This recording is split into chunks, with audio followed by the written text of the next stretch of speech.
Good day po muli mga ka-Woods. Welcome ulit dito kay Trey, ang mga gawain ng mga walang magawa. Ayan po mga ka-Woods, for today's video po ay babaklasin na po ni Trem yung forma.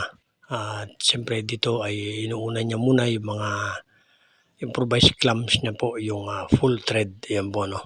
So nilawagan niya po muna ito ng open range. Ngayon po ay minamano-mano na lang po niya yung pagtatanggal ng bawat tornilyo.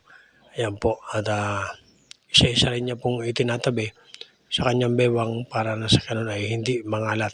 Ganyan po ang kanyang ginagawang pag-iingat sa mga kagamitan. Yan po mga ka-Woods, para sa mga susunod pa pong bubuuin na poste ay madali na lang pong ulit likumin ang mga nagamit na mga materyales. Yan po yung mga bakal, mga kahoy na may mga butas, yung nagsisilbing clamps niya po, at saka po yung mga tornilyo at saka yung washer. Yan po, kailangan po ay nasa ayos agad pagkakaligpit. Dapat po ay nasa ayos agad para sa ganun ay madali lang po siyang makita para sa susunod na gawain. Yan po, ganyan po kasinop si 3M sa kanyang mga kagamitan. Yan po mga ka-Woods, kaya tingnan po natin ang pag-unboxing niya po ng bagong buhos na pangatlong poste.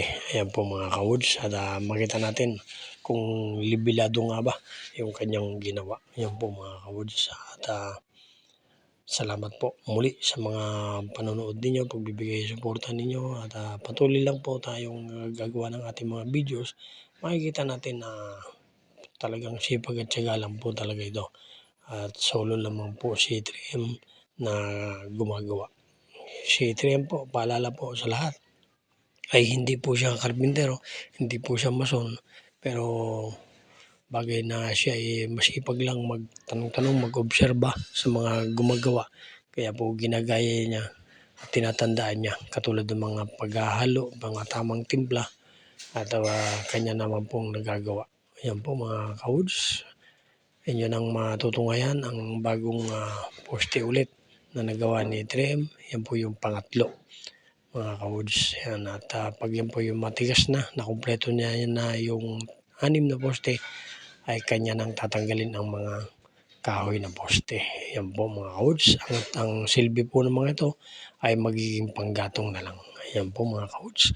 Maraming salamat po. Shoutout po sa lahat ng followers. Shoutout po sa lahat ng viewers. Maraming salamat. Patnubayan po ang lahat. Puna natin sipag at tiyaga.